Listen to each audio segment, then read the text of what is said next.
While New Japan Pro Wrestling continues to do their annual tournaments at the same time with the best of the Super Juniors and World Tag League. So we're going to review what happened on day 3 regarding the best of the Super Juniors and day 4 the World Tag League. So all of that will be discussed on Deleted WrestleZone.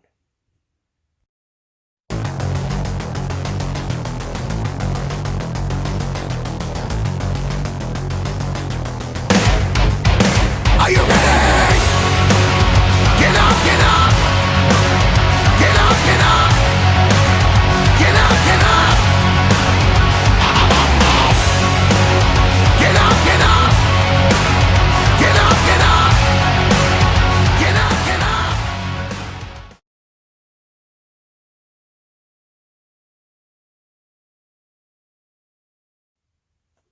Welcome everybody to Deleted WrestleZone, all things that is pro wrestling from AEW, NXT, New Japan Pro Wrestling, Impact Wrestling, the National Wrestling Alliance, many promotions, wrestlers, matches, and championships. I am your host, J-Rod here. Now, I'm continuing on more on the New Japan, the best of the Super Juniors, and the World Tag League. Now, for all of you guys who are new to this, you probably ask, why am I doing two different tournaments at the same time? Well, because of the pandemic, things had to be changed. Certain circumstances were happening. The best of Super Junior should have taken months ago, back in spring, but due to that, it changed. Around this time, we were supposed to have Junior Tag League, but it was completely canceled due to the fact not enough of the junior heavyweight contenders for that are were able to come to Japan, go to Japan. So we're just gonna do so they did the best they can to move forward while this is happening. So right now, this episode only right now will focus on the one day of Junior Tag League, World Tag League, and the other Best of the Super Juniors. So right now, let's do Best of the Super Juniors. Now the first match is more of a warm up match between Gabriel Kidd, Yuji Nagata versus Tomoaki Honma and Satoshi Kojima. Now, this is one of those tag team matches. They'll just keep you warmed up a bit before we only start with the Best of the Super Junior matches. So, this match was alright. I enjoyed it. If you guys know, Gabriel Kidd's in it, the young lion, teaming up with a veteran like Yuji Nagata, who is in fact one of the veterans. On the other hand, Tomoaki Honma and Satoshi Kojima are also veterans. But seeing that, it was pretty cool. But however, it was Honma and Kojima to pick up the victory on this one. So that is it for the warm up they had. So let's jump in with the first match for the best of the Super Juniors. First match is Yuya Uemura versus Bushi. Now, as I said before, Uemura was in fact the replacement for Yoshinobu Kanemaru, who suffered an injury. But seeing him in this match, I kind of figured that there was no way he's going to advance because he's a young lion. He is still under training, but however, I figured that Bushi was going to win this one, hands down, this because that's how it's always been. So Bushi picked up the victory on this one, so he gained 2 points. Now the second match is Robbie Eagles versus Master Wato. Now this is Robbie Eagles' second time being in this tournament, and Master Wato his first time. But I like this match completely. It was really good because it showed a determination with Robbie Eagles and Master Wato how much they want to win this one. But however, I was a bit biased on this one. I wasn't sure who was going to win because I was kind of rooting for both. But I did like how it ended. It showed a lot of what Master Wato can do. So he picked up his victory on this one. So he gained 2 points on this. Next match is Doiki versus Sho. Now, Sho has been a tag team specialist along with Yo since he's now currently injured. So Sho showed a lot of character on this one. Showed his toughness, his strongness against a guy like Doki, who's very violent, very methodical. And of course, Doki tried everything in his power to use whatever arsenal he considered to use against Sho, but in the end, it still wasn't enough. Sho is determined not only to win this tournament, but also show people, hey, I'm not only a tag team specialist, I can do this as a singles competitor. So that is something he's demonstrating. And he gains 2 points for this one. The next match, we have um, Ryusuke Taguchi versus Taiji Shimura, who is in fact the current IWGP Junior Heavyweight Champion. So basically, this is one of those times where we have a veteran and a veteran and a former champion versus a present day champion. So basically, I've always known how this is going to play out with this match. I figured it would be Taichi to win due to the fact that he's more determined to prove that he's the best in the junior heavyweight division. He already did that before when he was with Pro Wrestling Noah, but seeing him now proving that he belongs there, and not to mention, he outsmarted Taguchi. If you guys don't know Taguchi, he is a master of trying to weasel his way out, playing tricks on anybody. But of course, Red Shoes did not see it, and it cost Taguchi his match with Taichi. So Taichi gets 2 points in this one.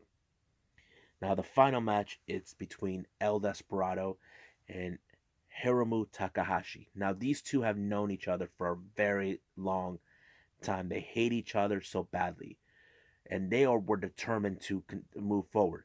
Hiromu has been already champion before, and I'm not sure about El Desperado. But however, El Desperado is determined to win. However, he is one half of the IWGP Junior Heavyweight Tag Team Champions, along with Kanemaru, who's out on injury. So basically, he's determined to get a championship of his own as a singles competitor. We'll see how that goes. But I wasn't sure how this one was going to play out, since I mostly love Hiromu, who's quite a character. But however, that match didn't go as well. Reason is, referee was out, and Hiromu saw that El Desperado pulled out a chair, and he begged him to whack him with it. But of course, it didn't happen. He used that on his knee to ensure he weakened him in order to pick up the victory, and that's what he did. So El Desperado outsmarted and beat Hiromu, so he gets 2 points. So this shows how these competitors are determined to win this match. So basically, we still got more to go. It's still early to predict who's going to win the best of the Super Juniors. When we get halfway there, that's when I'll start predicting. But I will reveal more of this on the point system segment when we get there. Right now, let's jump in to day 4 for World Tag League.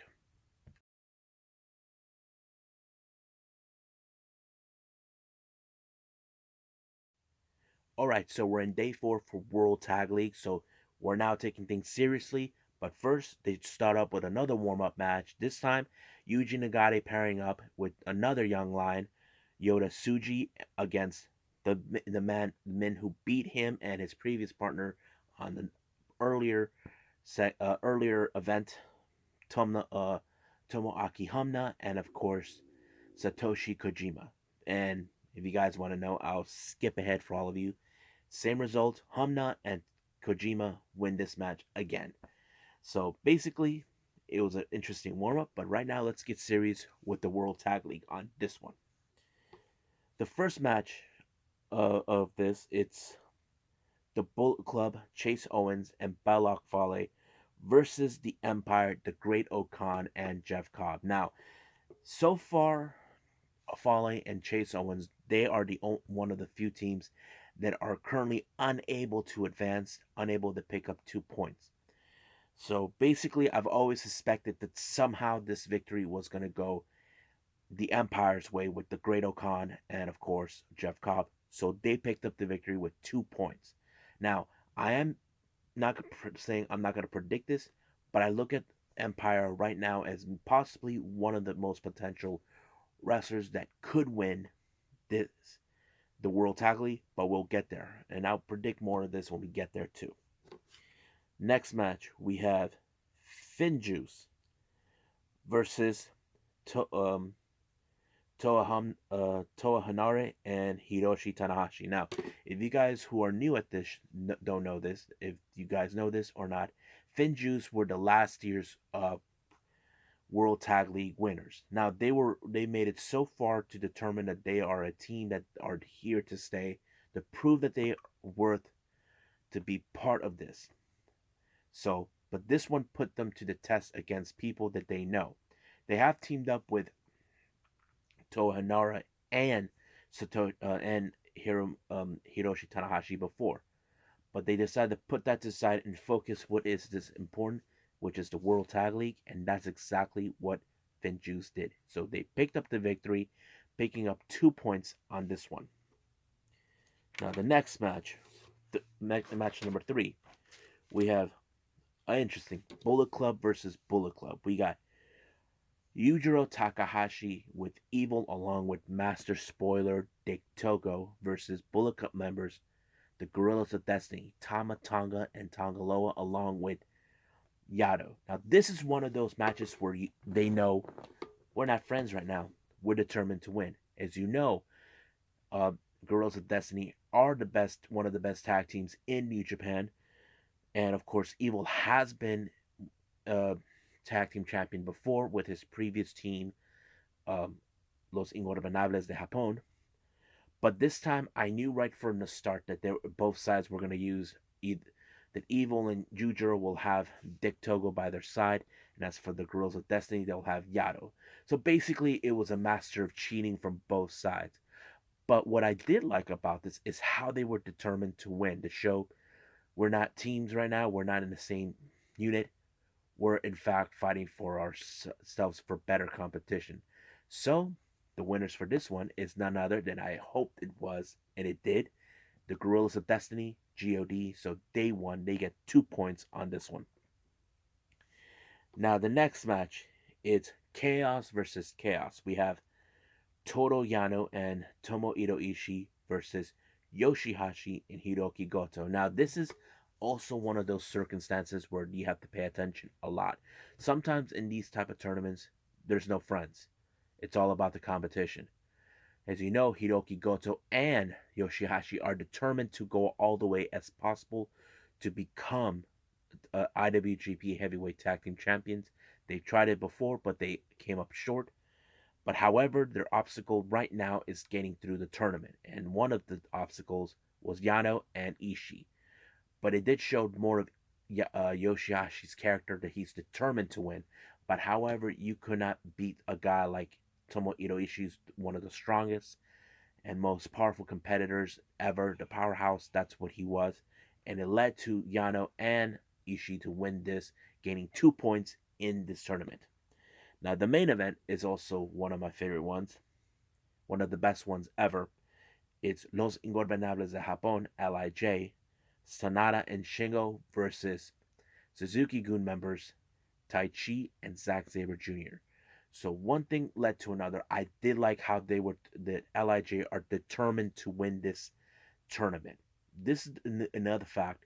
This is Shingo Takagi's first time ever being part of World Tag League. Sanada, on the other hand, he's been familiarized with this. He's been champion has won the World Tag League twice, but he's been in the finals 3 times. But this match showed how determined Shingo and Sanada are to win this tournament, to prove that they're worth it. But at the same time, they able to beat Taichi and Zack Sabre Jr. But here's the key to this factor. If they were able to pin either Taichi or Zack Sabre Jr., automatically they get a chance for the IWGP Heavyweight Tag Team Championships down the line. Even if they do win it, they get a chance. Even if they don't win that, they still get an opportunity since they were able to pin them. Which, of course, Zack Sabre Jr. and Taichi would never allow, but New Japan officials said they have to. But the best part after this match was, in fact, the post-match from Shingo Takagi. Now, Shingo admit to himself exactly what I said. He did confess that he's well aware about Sanada's experience being in the World Tag League, that he's won it twice, been in the finals 3 times, but he knows that he and Sanada are quite different, that they're calm and fury. And he said that he'll do the best he can to make it through. And that's what he wants to prove. Because he knows that even if they don't win, that's on him. So he's willing to admit that. Determined. But of course, he gave the mic to Sanada. Now, Sanada, he wasn't trying to say anything to say that they're going to win it. But he did state it.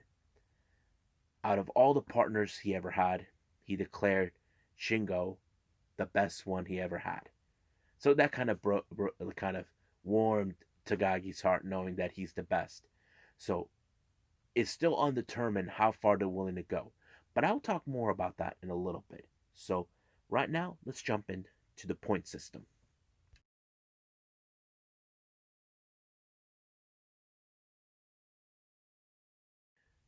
Okay, so let's jump into the point system. So let's see how far these guys have come again. As you know, let's go from the amount of points. Hiromu Takahashi has 2 points. Sho 4 points. Taguchi 2 points. Robbie Eagles 2 points. Master Wato 4 points. Taiji Shimuri 2 points. Bushi 2 points.